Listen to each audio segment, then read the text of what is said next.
წესებივით არ გვაქვს და განრიგი რომ თქვათ რაღაცა მე კონკრეტულად რაღაცას ვაკეთებ, მარიამი კონკრეტულად რაღაცას აკეთებს რა. ეგ რაღაც თავად ბუნებრივად გათავისებული გვაქვს, რომ ანუ ჩვენი შვილია და იგივე პასუხისმგებლობები მაქვს მე, რაც მარიამს და პირიქით რა. და ეგ ალბათ სპონტანურად ჩვეულებრივად როგორი დღეც არის და ვის რა გვაქვს და რანაირი დღის განრიგი გვაქვს, მაგის მიხედვით ვიქცევით რა. რაღაცა ის არ გვაქვს. დედამ უნდა აჭამოს და მამამ პურის ფული მოუტანოს და ღამე მოეფეროს. ანუ ეგეთი ის არ გვაქვს დამოკიდებულება. გუშინ ერთად ვიყავით მეგობრებთან ერთად, მაგრამ გართობითაც რაც ნიკა დაიბადა, ცალ-ცალკე გვიწევს ხოლმე გართობა, რომ მაგასაც თავის მოღამი აქვს. რაღაცნაირად ესეც რო უთანხმო და დღეს ახლა მე მივიდო აქციაზეც. აქციებზე მაგრად ჩხუბობდით ხოლმე ვინ ჩავიდოდა. საქართველოს ეძახის. ხო თუ ვიცით რომ აი ძალიან შვიდი მსვლელობა რაღაცა ნიკა გახსოვს საქართველოზე რო ვიყავით ერთად კი.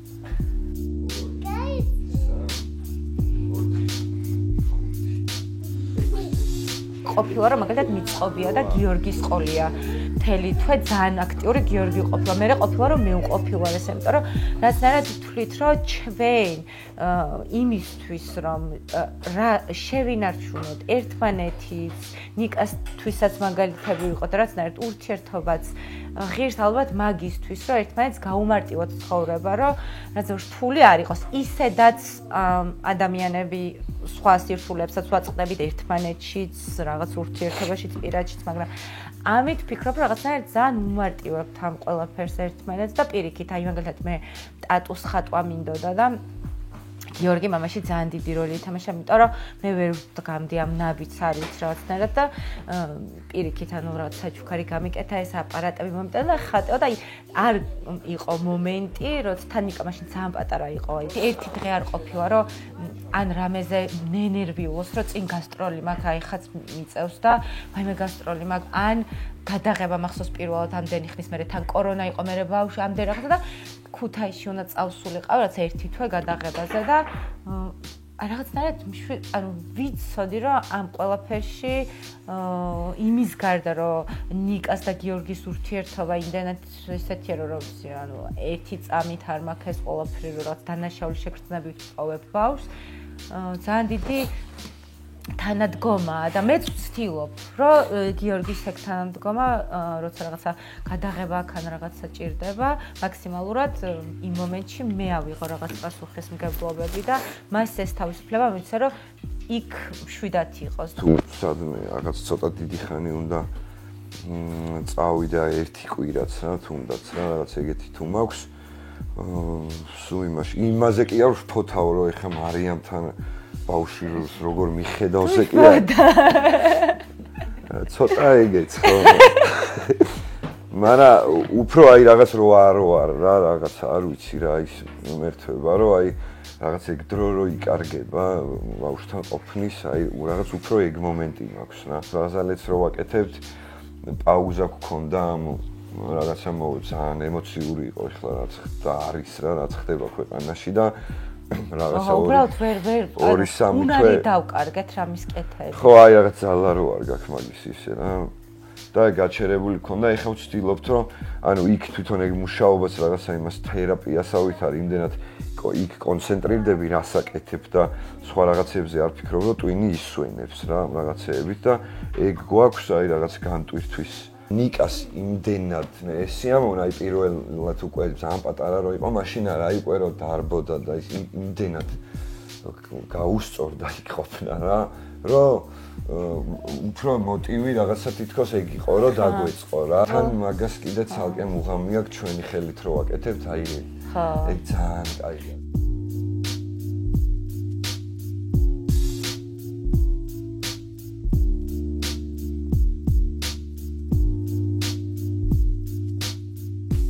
ყურადღებას ვაქცევთ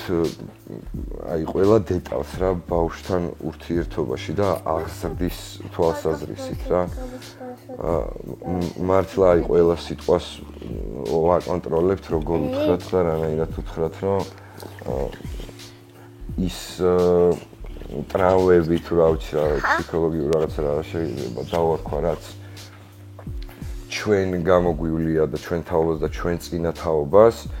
ოღონდ ესეც თავის დაუნებურად ახლა არავის არ უნდოდა რომ თავის შვილისთვის რაღაცა ცუდი და ეგონათ რომ ესე კარგი იყო რა და აი ეგ რაღაცები რაც ეგონათ ეგენი გავიაზრეთ რომ ეგონათ და მაგ მხრივ მოკლედ ძალიან ჩართულები ვართ მაგაში რომ ანუ ვცდილობთ მაქსიმალურად ახლა იდეალური არაფერი არ არის და არ გამოგვდის რა თქმა უნდა და ჩვენს ჩვეულებრივად ბუნებრივია რომ ნერვები გვაქვს და ხანდახან გვიმტყუნებს და ასე შემდეგ მაგრამ იმას ვცდილობთ რომ ეგ ბავშვზე არ აისახოს და რაღაც მოქმედებაში არ გადმოვიტანოთ რა და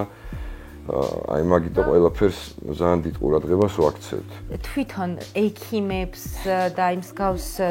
ადამიანებს, რომელთაც ძალიან დიდი პასუხისმგებლობა ეკისრება სკოლას და რაღაცა შიგნითვე სისტემაში არის იმდენად აი ეს დამოკიდებულება სისტემურად იმდენად აი ამ მენტალობის ადამიანები გვაწვდიან ინფორმაციას, რომლებსაც განვითარება არ უნდათ და ურჩევნიათ იმ კომფორტის ზონაში და ამიტომ შეიძლება უთხრას ნუტირი სირცხვილია ესა და აცი არა გოგოები მოდიან ნუტირი პატარა რაღაცა მიმები ვით იყო რა დედას უჭირავს ტელეფონი და ეტლით ბავშვს ასეირნებს რა და იგივე შემთხვევით და რა ცუდი დედა იწერებ რომ ეს რანაირი დედა რომ ტელეფონში და მეორე მიმესაც მამა ასეირნებს ეტლით და ტელეფონში ასეო და რა კარგი მამა ბავშვს ასეირნებს და ეს განსხვავება ჩვენთან არ ვიცი ჩემს ირგვლივაც ხდება იგრძნობა ხოლმე რომ რაღაცა თითქოს მამა თუ ბავშვს ასეირნებს კენგუროთი ეს ლამაზია და კარგია ეგ ხო ეხლა ანუ არავის ბრალი არა ეს არის ყველაფერი გარედან მოწეპებული რაღაცეები ხო ანუ ვიღაცა რო იბადება იქ მე აი ესეა მამა მეს უნდა ქნათ დედა მეს უნდა ქნას ეს არის და ნუ იზრდება ადამიანი მაგაში და მე თუ რაღაც თვითონ არ გაუჩნდა კითხვის ნიშნები და თვითონ არ დააინტერესა რაღაცა ალბათ ცხოვრების ბოლომდე მიდის ეგრე რა ამ რაღაცა სტერეოტიპებით და იმებით ამთავრებს ცხოვრებას რომ მამამ ესე დედამ ესე რა და აი მართლა ძალიან ბევრ რაღაცას იმდენი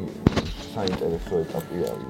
ბავშვთან ერთად რაც შეიძლება გაიარო რომ მას რომ მაგაზე მნიშვნელოვანი არ ვიცი რა შეიძლება იყოს აი შეიძლება ისე პედიატრმა ან რაღაცა ბავშვთან პედიატრს ეგრე არ გინდა მაგრამ კლინიკაში შეგქონია თვითონ ამათაც ანუ აი პროფესიონალი და ბავშვი რო ეხება რა ხო თავიდან ბოლომდე აი რაღაცით გიწყებს რომ ისა დედას უთხარი მე მყოფი ვარ ბავშვთან ერთად და დედას უთხარით რომ ეს ეხლა ანუ რა დედას უთხარით რას ნიშნავს ვერ მხედავთ რა აქ რო ვარ თუ აი ეგ ანუ მაგას გეუბნებით რომ იმდენად ყველგან რაღაცა მოცული არის მაგითი ხო გაჟღენთილია იმიტომ რომ რაღაცა თითქოს დედა მიცის მარტო წამალი როგორ და ანუ იმას არ ვეხები ახლა შეიძლება რაღაცა ეგ ის იყოს რომ რაღაც დედას თავისი ბმა აქვს ბავშვთან და ანუ ეგ მაგაზე არავინ არ ლაპარაკობს მე ვლაპარაკობ აი ყოველდღიურობაზე მარტივ რაღაცაზე ვლაპარაკობ რა ქაურზე და მიწებულზე და რა რაღაცა დედას და შვილს შორის რა კავშირია რაღაც ვერ ხედავთ შინაგანი მაგაზე ჩემი აზრით იგივენარი კავშირია მამას და შვილს შორის რომელსაც დედაზე ანუ ეგეც ძალიან ბალანსირებულია სამყაროში მე ვამბობ უბრალოდ აი ესე ყოველდღიურობაში როცა ძალიან მარტივ რაღაცას ვამბობ რა ანუ აი რაღაც ბავშვი რო ყავს მიყავდა და დედას უთხარით ეს დალიოს ბავშვმა სამსაათზე დე ჩემზე ლაპარაკობ ჩვენზე მაგრამ დე ზოგადად დედაზე შვილზე და ამ ურთიერთობას შეცხვარი და რამე თქვა მაგასაც ისა აქვს ხოლმე რაღაც რეაქცია კი არა და რაღაცა ეგ რო აღინიშნება ხოლმე რომ უი რაღაცა მე მყავს დატოვებული სტერეოტიპებში ვართ გაზრდილები რომ რაღაცა დედა არის დედა რომელმაც რაღაცა ბავშვს უნდა მიხედოს თავის ცხოვრება უნდა ყოველთვის გადადოს და მიუძღვნას შვილს და მე ვამადლოთ ამ შვილს რომ მიუძღვენით ეს თავის ცხოვრება და ამ დროს ჩვენი გაჭირვება გქონდა და რაღაცნაირად მამები უნდა ყოფილიყვნენ რა ვერ ვიტყოდი მთლად დაკავებული პიროვნებები რა ან მუშაობდნენ ან გულაობდნენ და რაღაც ეს ძალიან რეალური იყო სამწუხარო რეალობა და მტკივნეული ძალიან ჩემი ხო მაგრამ ესე იყო რაღაცნაირად თუმცა კიდევ აქ დავამატებ რომ ყველა მარტოხელა დედა არის გმირი ყველა ქალი მარტოხელა მამაც არიან მამებიც მარტოხელა მამები თუმცა იშვიათობა მაგრამ სამწუხაროდ ეს მარტოხელა ქალი შეიძლება ქმარი ყავდეს და მაინც მარტოხელა დედა იყოს. ესეც ძალიან დიდი პრობლემაა. ასე რომ რავი, ვუსურვებდი სამყაროს, რომ გავიაზროთ ეს. ვფიქრობ, რომ ეს პასუხისმგებლობა სანამ ამ ნაბიჯს გადავდგამთ, უმჯობესია მე ესე ვფიქრობ, რომ გავიაზროთ და შევთანხმდეთ, რომ დედაც და მამაც ზუსტად თანაბარი მშობლები არიან და ორივეს ისევე შეუძლია დააზარალოს, როგორც გააბედნიეროს და რაღაცა სწორი მიმართულება აიღოს. პატარათა ჩვენ აი პატარები ხა ჩემი დიდი შვილი 14 წლის არის რა და მე რაღაცეები რაღაც ცხოვრების რაღაცა ეტაპზე რომ აი რაღაცეები რომ ვისწავლე რა, რაღაცეები გავიგე და გავიაზრე და სხვანაირად რაღაცეები შემეცვალა, შეხედულებები და რაღაცეები აი ესე თავისით ყოველგვარი რაღაც ინფორმაციის მოძიების და იმის გარეშე ისეთ რაღაცები უთქვამს, რომ აი რასაც მე სწავლობდი და ვეცებდი და აი ესე უბრალოდ თავისით უთქვამს რა. ჩემთვის კიდე ეგ ცალკე ის არის ელენესთან ის აბსოლუტურად სხვა ეტაპზე არის ახლა, ანუ ცხოვრობ თინეიჯერობაში შევიდა ახლა, ეგეც ძალიან დიდი გამოცდილება არის, ეგ ასაკები რომ გავლი იმ აქ თქვათ ელენესთან და ახლა ეს მოდის რა მაქით რა და რაღაცა ის ორ ფლანგზე საინტერესოა თან რა, შენ თვითონაც ძალიან ბევრ რაღაცას სწავლობ რა და მე რაღაცა შენ მაგასაკთან შენ იმასაც იხსენებ რა იყო აი როცა რაღაცა ურთიერთობაში შედ რაღაცაზე რო გინდა დაილაპარაკო მე რაღაცა იმებს რო ავლებ რა პარალელებს შენ მაგ დროინდა იმასთან ცხოვრებასთან ეგეც გეხმარება რა და მან კიდე უფრო ხედავ აი განსხვავებას სწორ და არასწორ მიდგომებს შორის რა და ეგ ძალიან თვალს საჩინოა.